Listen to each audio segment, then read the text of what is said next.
एक निवेदन आप सबसे करेंगे। दुख है ना थोड़ा सा अगर आपके जीवन में, शिव जी को आप जल चढ़ाना चालू कर दीजिए।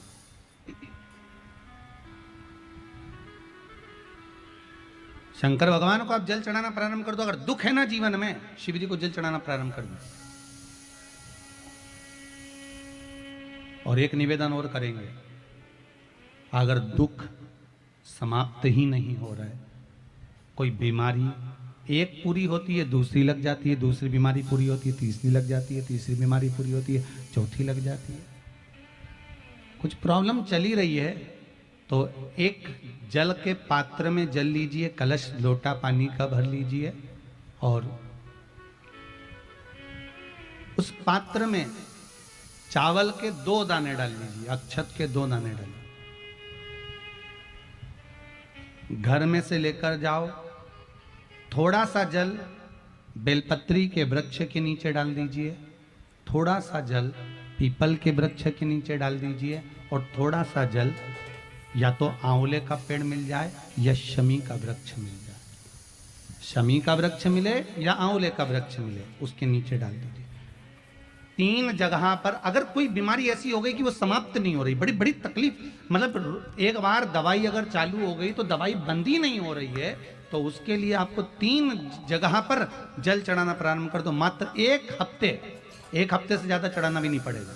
जैसे 1 हफ्ते आप टेबलेट लेते हो, गोली लेते हो, 1 हफ्ते चढ़ाना प्रारंभ कर दो। सबसे पहले बेलपत्री के पेड़ के नीचे क्या करना है, जल का पात्र लेना है, उसमें 2 दाने चावल के डालना, 2 दाने अक्षत के डालिए। पहले बेलपत्री के पेड़ के नीचे जाओ, वहां जल चढ़ाओ, फिर जाइए पीपल के वृक्ष के नीचे, वहां जल चढ़ाइए, आखिरी में या तो शमी के नीचे या फिर आंवले के नीचे, इन दोनों में से कोई एक वृक्ष जिसके नीचे। पर 1 हफ्ते अगर आपने आंवले में चढ़ाया है तो आंवले में ही चढ़ाना, शमी में चढ़ाया है तो शमी में चढ़ाना है। ये बदल के मत चढ़ाना कि आज मैं शमी में चढ़ा देती हूँ कल आंवले में चढ़ा दूंगी, ऐसा नहीं। कितना सुंदर कहा है। जब जिंदगी बहुत संघर्ष में चल रही हो, बहुत दुख का जीवन चल रहा हो, बहुत कष्ट का जीवन चल रहा हो, बहुत कष्टमय जीवन चल रहा हो, तब शमी के 5 पत्ते, शमी के 5 पत्ते, एक दुर्वा के साथ, एक अक्षत चावल का 1 दाना, वो भी हल्दी में भिंगोया हुआ हो या केसर में भिंगोया हुआ हो,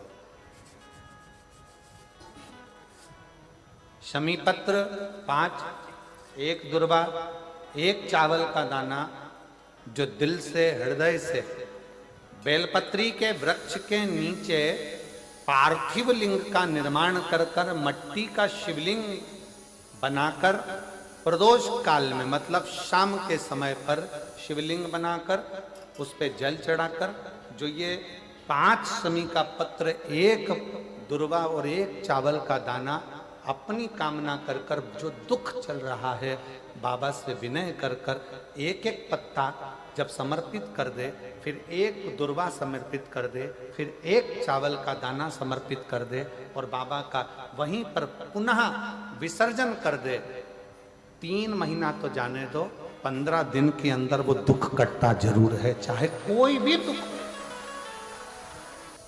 किसी भी तरह का दुख क्यों नहीं। 1 बेलपत्र के वृक्ष की परिक्रमा करने वाले को हजारों अश्वमेध यज्ञ का फल प्राप्त हो जाता है, हजारों अश्वमेध यज्ञ का फल प्राप्त हो जाता है। उसी तरह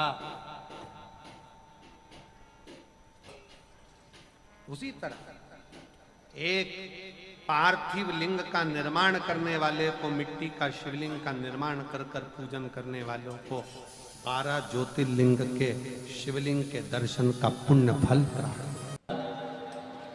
जो इंद्रियां हैं, इन 11 इंद्रियों में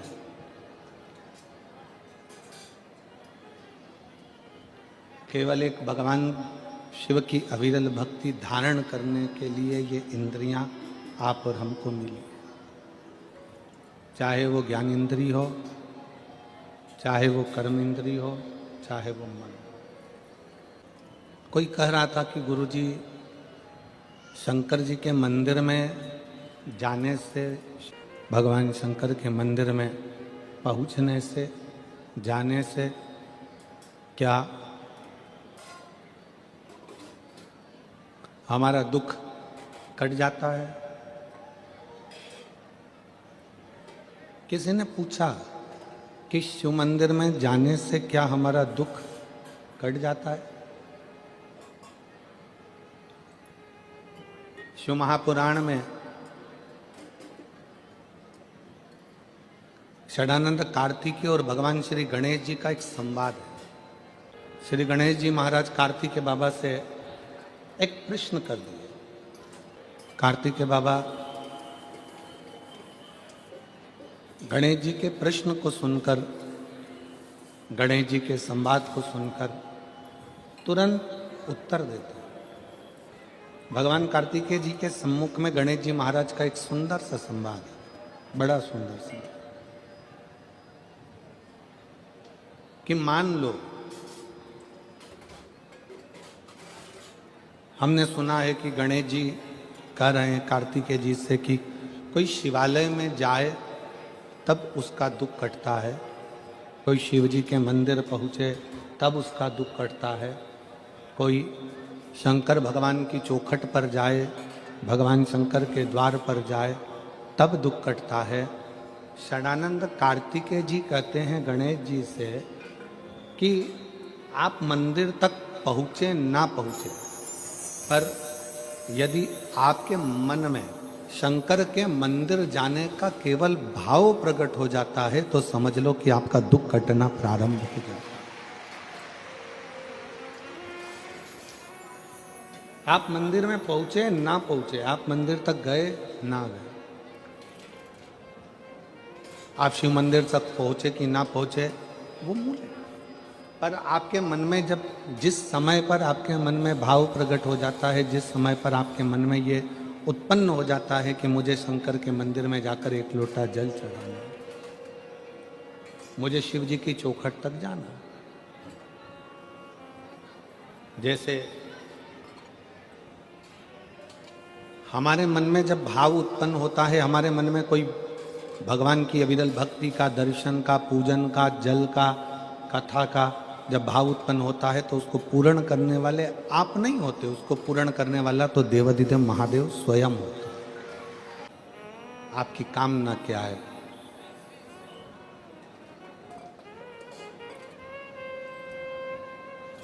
शिव महापुराण एक कल्प वृक्ष है।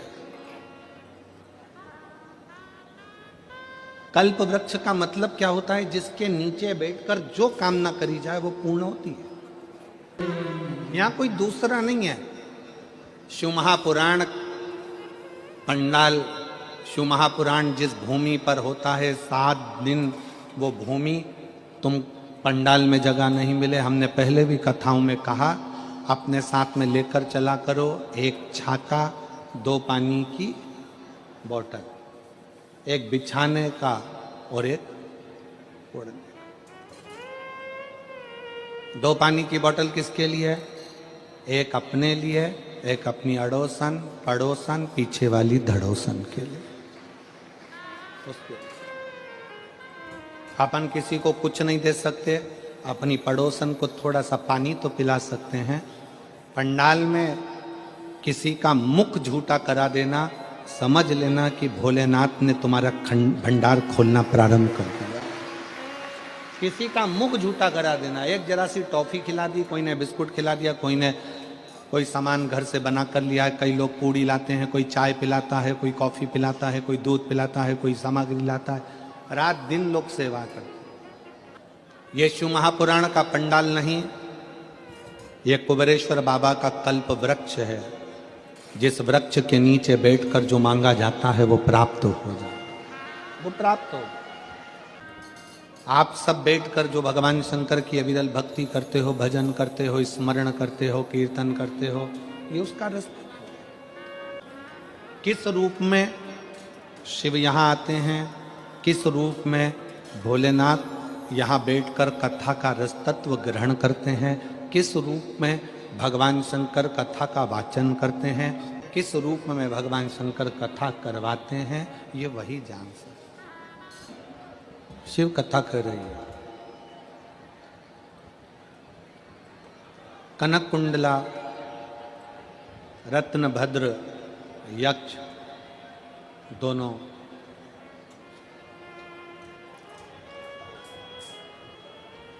गंधमादन पर्वत पर बैठकर भगवान शिव की आराधना कर रहे हैं। पार्वती जी ने भगवान शंकर से कहा कि ये आपके भक्त हैं, शिव उपासना करते हैं, इनकी झोली खाली रह जाए तो ये श्रेष्ठता कहाँ है। एक निवेदन सभी श्रोता बहन भाइयों से कथा आ रहे हैं और पंडाल में बैठकर भी सुन रहे हैं। जिस दिन दिल से हारो ना,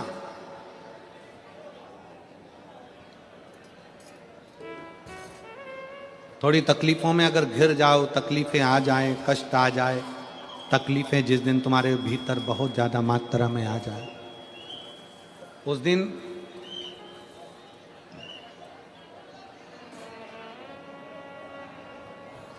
तीन बेलपत्र, एक बेलपत्र में पीला चंदन, बीच वाली पत्ती। जिस दिन तुम्हें लगे कि मैं बहुत दुखी चल रही हूं और मेरा काम हो ही नहीं रहा, बहुत तकलीफ की जिंदगी चल रही है, कोई हाथ पकड़ने वाला नहीं है, कोई संभालने वाला नहीं है और बहुत तकलीफ हो रही, बहुत तकलीफ। उस समय पर एक बेलपत्री के बीच वाली पत्ती पर पीला चंदन, दूसरी पत्ती पर लाल चंदन और तीसरी पत्ती पर 11 चावल गीले, पानी में उसको थोड़ा सा भिगो लें या धो लें, 11 चावल गीले शिव जी की उस पत्ती पर रखी। सबसे पहला पीला चंदन का बेलपत्र, दूसरे नंबर पर लाल चंदन का बेलपत्र, तीसरे नंबर पर जो 11 चावल आपने धोकर रखे हैं वो हाथ की हथेली में रखना है और हाथ की हथेली में रखकर अपनी कामना कर कर भगवान शंकर से विनय कर कर पंचाक्षर मंत्र नमः शिवाय या षडाक्षर मंत्र ओम नमः शिवाय या श्री शिवाय नमस्तुभ्यम बोलकर उस बेलपत्र पर सीधे हाथ में रखकर उल्टे हाथ का स्पर्श कर कर बाबा से अपने मन के भाव कहकर शंकर के शिवलिंग पर उसे समर्पित कर दीजिए। एक ही लोटा जल, जहां से जल बहता है अशोक सुंदरी वाली जगह, एक ही लोटा जल जहां से जल बहता है उस जल बहने वाली जगह पर 3 बार उस जल को अपनी कामना कर कर श्री शिवाय नमस्तुभ्यम या पंचाक्षर मंत्र या षडाक्षर मंत्र बोलकर 3 बार उस स्थान पर गिरा दीजिए। गिराने के बाद में बाबा से विनय कर कर अक्षत वाली जो बेलपत्र है, एक बेलपत्र और एक अक्षत उसमें से अपने लिए लेकर आ जाओ। उसको 2 महीना 3 महीना अपने घर में रखिए। जितना भी दुख है धीरे धीरे बाबा समाप्त कर कर खुशियां घर में लेकर आता ही है। दुख समाप्त होगा, खुशियां घर में आएगी जरूर। दुनिया का सबसे बड़ा डॉक्टर है मेरा देवाधिदेव महादेव, और दुनिया की सबसे बड़ी दवाई है तुम्हारा विश्वास, तुम्हारा भरोसा। ये दुनिया की सबसे बड़ी दवाई है। जिस दिन तुम्हारा भरोसा, तुम्हारा विश्वास प्रबल हो जाएगा, उस दिन शिव तत्व अपने आप प्राप्त हो जाएगा। शिव शिव है, देगा मुझे बाबा। कनक कुंडला ने अपने पति रत्नभद्र से कहा कि मुझे मेरे शंकर पर भरोसा, और मेरी जीजियों मेरे जीजाओं, मेरी बेटियों, बेटाओं, मेरी माताओं, सूरतिया लालाओं, सूरत के रहवासियों, गुजरात की पवित्र भूमि पर रहने वाले मेरे दशंकर के अंश रूप आप सब, शिव महापुराण की कथा में दिखावे के लिए मत जाना। और जगह पर होती होगी कि वहां लोग दिखाने के लिए जाते होंगे। शिव महापुराण की कथा कभी दिखावे के लिए ना तो होती है ना होना। दिल से सुनो, दिल से कहो, दिल से सुनो और दिल से कहो। जब आप दिल से सुनोगे और दिल से कहोगे तो वो सुनेगा। कैसे ना सुने?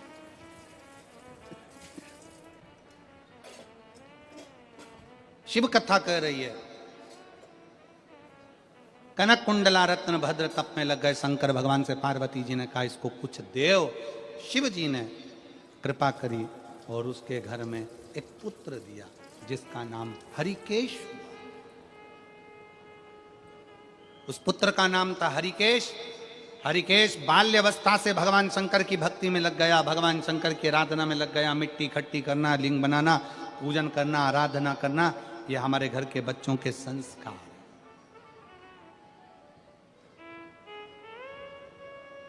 और संस्कार बहुत जरूरी है। शिव महापुराण की कथा कहती है बेटा एक कुल को तारता है और बेटी दो कुल को तारती है। बेटी जन्म ले तो गौरान्वित होई है। बेटी जन्म ले तो गौरान्वित हुई है, बेटी दो कुल को तारती है।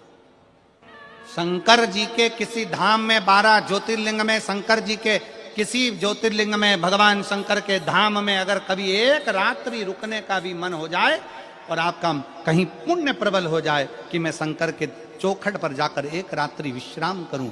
जैसे जैसे उस बहन ने ये पत्र में इस बहन ने लिखा कि 6 साल से बेटा पड़ा हुआ था और उस माँ ने लिखा कि हम सीहोर गए, वहाँ विश्राम किया, बाबा से विनय करी, निवेदन करा। शंकर की भूमि पर, कंकर शंकर की धरा, कुबरेश्वर धाम की धरा पर लोग जिस आस से जाते हैं बाबा वो मनोकामना पूर्ण करता ही है। शिव देता ही। फिर मेरी जीजियों, मेरे जीजाओं, बेटियों, बेटाओं, मेरी माताओं, सती मैया ने जो गलती करी वो आप ना करिएगा। माता सती ने एक गलती कर दी थी कि कथा कुंभज बाबा के आश्रम में सुनने के लिए गई माता सती और मन में यह भाव लेकर आ गई कि इस शरीर को समाप्त कर दूंगा। कथा में बैठो, अच्छा सोचो, श्रेष्ठ सोचो, जन कल्याण का सोचो। कर्मनाशा नदी प्रकट हो गई। भगवान विष्णु ने भगवान शंकर जी से प्रार्थना करी कि प्रभु ये जो ब्रह्मा जी का सिर कट कर नीचे गिरा है इससे लोग नफरत करेंगे, आप कृपा कर दो। तब भगवान ने कृपा करी और कहा कि ब्रह्मा जी का कटा हुआ शीश बट का पेड़ बनेगा, बट वृक्ष बनेगा और उस बट वृक्ष के नीचे भगवान शंकर स्वयं विराजमान होंगे और शिव जी का नाम बटकेश्वर महादेव होगा। बोलो बटकेश्वर महादेव की। भगवान शंकर का नाम बटकेश्वर हो गया। शिव जी बड़ के पेड़ के नीचे विराजमान हो गए।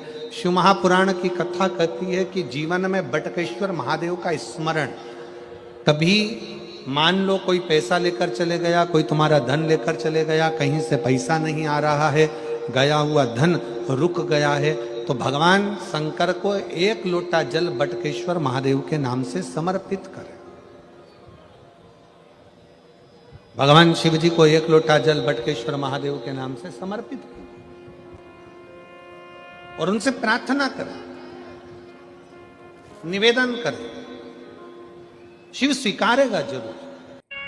चढ़ाओ एक लोटा जल। कभी कभी अगर ऐसा लगे जीवन में कि दुख बहुत ज्यादा आ गया है, बहुत तकलीफ आ गई है, तो लाल चंदन को घिसकर उस लाल चंदन का लेपन भगवान शंकर पर कर कर फिर पानी चढ़ाओ। अगर कोई संकट भारी है और निकट रहा, जैसे किसी नारी का गर्भ नहीं ठहर रहा, 15 साल हो गए, 20 साल हो गए, 25 साल, जैसे इसने लिखा एक माता ने कि 18 साल की बेटी हो गई थी पर संतान में पुत्र नहीं, तो उसने भाव से कथा सुनी। ऐसे आपके भीतर अगर 20 साल हो गए, 25 साल हो गए, 30 साल हो गए, संतान का सुख ही नहीं है, लाल चंदन का लेपन बाबा भोलेनाथ पर करना प्रारंभ करो, पीठिका पर लाल चंदन का लेपन करना प्रारंभ करो, लाल चंदन से बाबा का श्रृंगार करना प्रारंभ करो। एक बेलपत्री पर लाल चंदन, दोनों पत्ती नीचे वाली, जो नीचे की जो 2 पत्ती होती है, इस पे लाल चंदन और बीच वाली पत्ती पर पीला चंदन लगाकर बाबा के शिवलिंग को समर्पित करिए, बाबा से प्रार्थना करिए, रोज प्रार्थना करो। परंतु एक बात का स्मरण रहे, 25 साल हो गए, 20 साल हो गए, 30 साल हो गए, संतान नहीं, तो पहले जल से अभिषेक कराना, अभिषेक कराकर उस जल का आचमन करने के बाद हाथ को खासा करना, धोना, उसके बाद में फिर वापिस बाबा का स्नान कराओ, फिर चंदन का लेपन कराओ, फिर 1 लोटा जल चढ़ाकर बाबा का स्नान कराओ। बाबा का बड़ा सुंदर भाव से लाल चंदन से जो अभिषेक करता है, बाबा को लेपन कर कर फिर जल चढ़ समर्पित करता है, निश्चित है उसकी गोदी मेरा देव अधिदेव महादेव जरूर भरता है।